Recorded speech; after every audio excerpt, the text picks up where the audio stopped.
Hey, how's it going, friends? Thank you for tuning in to VR Revelations. Welcome. Please make sure you give this video a like and make sure you subscribe for future coverage. Also, if you'd like to support the channel, make sure you check the links down below. Anyways, let's get right into it. It is April 23rd, the year of our Lord 2023.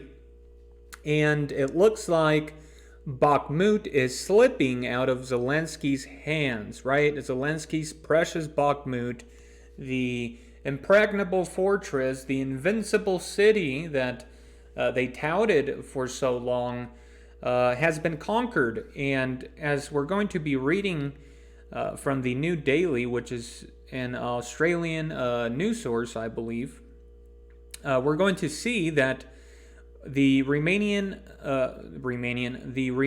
Ukrainian forces are literally in the last part of the city to the west. So we can clearly see here on this live UA map, which is pro-Ukrainian, that even they themselves have to update the map to show the situation as it really is. Now, there have been reports about the Russian forces reaching this road here, which pretty much now the Ukrainian forces have no major roads out of Bakhmut. Now the Ukrainians claim they can still make use of this road, but that is highly unlikely. Again, a Ukrainian general literally touted Bakhmut as invincible. So we can clearly see here that it definitely wasn't invincible. If we go ahead and take a look at this other map here, that's a little bit clear to see. We can see that, the Ukrainian forces pretty much have nothing left to hold on to here. It's pretty much a failed mission.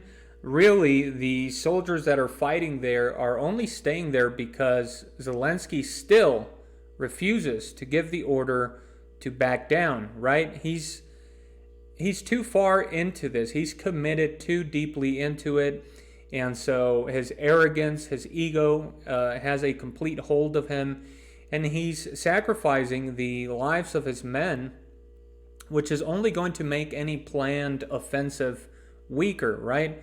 There's actually these ludicrous idea that somehow the Ukrainians depleted Russian forces in Bakhmut, so now their offensive will be a lot more effective, which is absolutely insane, contrary to everything we've been analyzing, and even contrary to the recent leaks, government leaks from the U.S., which showed us a peek behind the scenes into what the U.S. is actually analyzing, and that is that the casualty amount for the Ukrainians has been a lot higher, right? A lot higher than what the West or the Western media has been reporting. And of course, for those who have been following this, closely, it's really no surprise. And so, the Ukrainian forces are pretty much done for here, and Zelensky refuses to give the order to evacuate, right? So it looks like he's not going to give the order. He's just going to allow all the units there to die, as he did for these last couple of months that have seen intense fighting there in Bakhmut. And so, and the reason for that is because Zelensky himself has stated that Ukraine can't lose Bakhmut, that if he loses it, essentially the war is going to be over.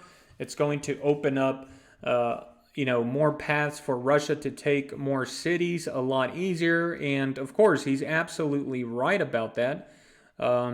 Russia is going to head towards Kramatorsk and Slavyansk. These are objectives of the special military operation. And by the looks of it, as long as Zelensky is in power, Russia will have to continue to advance forward or launch an attack at the capital in order to cut the head off.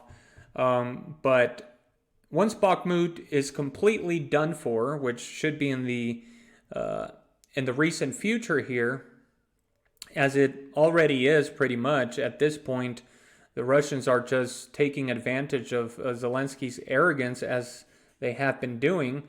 Zelensky's own people are probably going to oust him from power, if not at the orders of the Americans and NATO. But right now, Zelensky still suits their interests, so they will try and keep him in power as long as they can. So it's more likely that the Ukrainian people will oust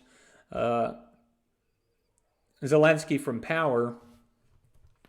But anyways, let's go ahead and take a look at the article here briefly. So it says, Russia's defense ministry says its forces have captured more territory in Bakhmut as they pursue their bid to seize full control of the city. The battle for Bakhmut has turned into one of the bloodiest of the 14-month war, with the eastern Ukrainian city almost completely destroyed by artillery shelling and urban combat. Now, the city has been destroyed not just by the Russians, but by the Ukrainians themselves also, right? And I just read a Washington Post article from a couple of hours ago, which unfortunately I can't show to you because I think it gave me like a free sample and it's behind a paywall. But I read there that, a Ukrainian soldier was admitting that a lot of the destruction caused in Bakhmut has been also due to the Ukrainians, not just the Russians. And, he also admitted that they're having to retreat literally every other day. So he was saying that, they take on these fights in these buildings and hold back the Russians for about 2 days. And then the forces become too much for them, so they have to retreat. And so that's why we've seen these sort of faster than usual advances from the Russians. But he also stated that, he was fighting in a high-rise building, and he said the Russians actually dropped a massive bomb on another high-rise building that was right next to them. And he said the building completely collapsed just with one bomb. And he actually said that if that bomb were to have landed on their building, they would have all been dead. So you can just see the type of capability that the Russians are fighting with there in Bakhmut, and just how terrible it is for the Ukrainian forces, which of course they have to keep on fighting because Zelensky refuses to give the order to evacuate the remaining men that are in there. So it goes on here. The battle for Bakhmut, I just read that. Russia says capturing Bakhmut will allow it to mount further offensives into eastern Ukraine. If it succeeds, Moscow's forces are likely to face even larger urban battles for the nearby towns of Kramatorsk and Slovyansk. Again, they might be larger, but they won't be stronger. Bakhmut was supposed to be the center of Ukraine's resistance in that area. And so Kramatorsk and Slovyansk definitely aren't as, I would say, as formidable or as strong defensively as Bakhmut was. Again, a Ukrainian general literally said that Bakhmut was impregnable because he thought that's how amazing the defensive capabilities of the Ukrainian army were at in that city. Russia's defense ministry on Sunday said troops secured 2 more blocks in Bakhmut's western districts, with airborne units providing reinforcements to the north and south. Kyiv has repeatedly denied claims its forces are poised to withdraw. Again, do you notice, and this is mostly aimed at, all the people that eat up all the Western propaganda. Have you noticed that they've literally never reported on an actual loss, right? When they lost Solidar, which was a major resistance point for the Ukrainians, they kept denying, they denied. Even, days and weeks after the city had already been lost.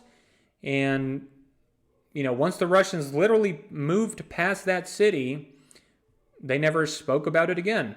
So that's exactly what's going to happen with Bakhmut here, except this might get a lot more attention because of the repercussions and because of how big of a deal Zelensky has made about it, right? essentially prophesying his own demise, on the loss of Bakhmut. So we can clearly see by these maps that we're seeing here, which are pro-Ukrainian, that they lost Bakhmut. They're done for, right?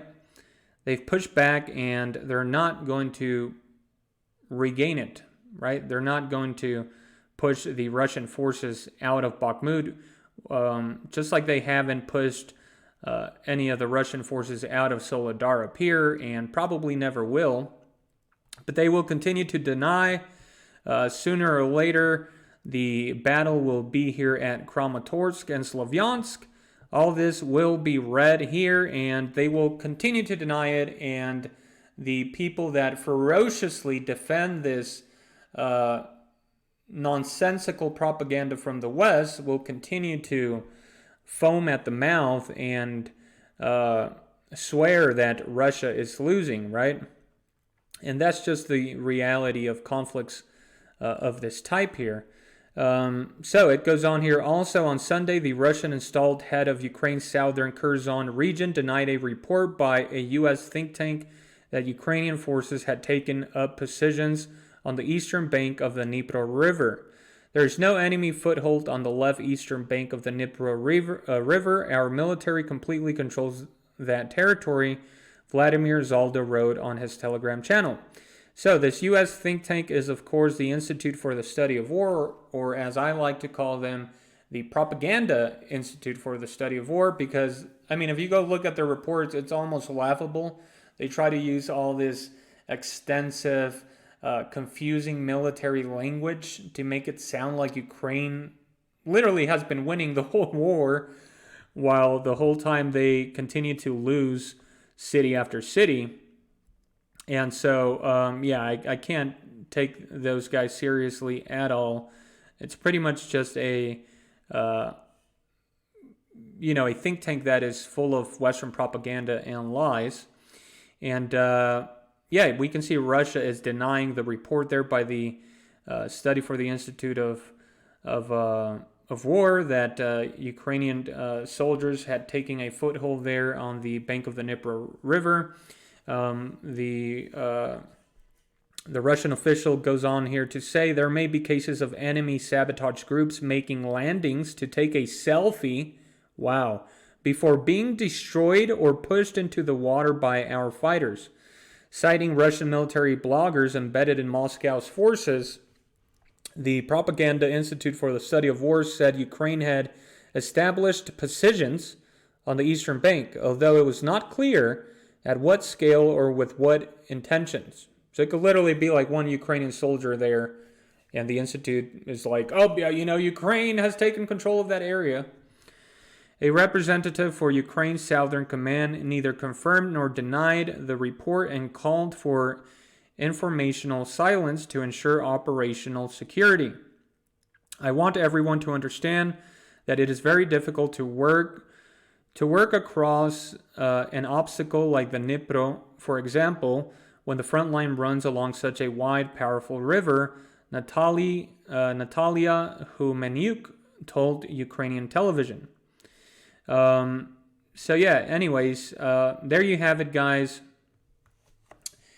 I imagined, I've read the history on Nazi Germany, on everything that happened in the war, and there are these stories of, Hitler being in such a depressive state that oftentimes when his generals would walk into his office, they would find him in the fetal position munching on carpet, right, because of the stress. And that's how I imagine Zelensky right now. He's got to be lying on the floor, crying, munching on carpet, because he himself has made such a big deal about Bakhmut, literally spelling his own doom, saying that if Bakhmut falls, I'm going to lose the support of the Ukrainian people. The allied nations are going to turn on me. They're going to lose their faith in me, and they are going to refuse to continue to support me. And he's right about all of that. And a lot of it is due to his fault. And again, because of his ego and his arrogance, The U.S. actually warned him months ago to withdraw his forces from Bakhmut and save them for a future offensive. Well, now there's rumors of this future offensive, which apparently has been delayed due to these leaks, these government leaks. And what he should have done when the U.S., when the U.S. advised him to pull his forces out, he didn't do. So now the ones that have depleted their forces are the Ukrainians. So they don't even have a formidable force to actually pose any threat on Russia. And I'm not talking about taking back everything you see that's red here, guys, with this offensive by the Ukrainians. I'm talking about taking back Bakhmut, okay? This offensive is never going to, actually produce anything productive here. And a big part of that is because Zelensky sent and sacrificed so many of his soldiers, a lot of his elite units there in Bakhmut. So he has nobody to blame, and I'm sure that everyone will blame him, and rightly so. But anyways, that's going to be it for this report, guys. Remember, the truth is stranger than fiction. Leave me your comments down below, and thank you for tuning in. Have a wonderful day, and God bless.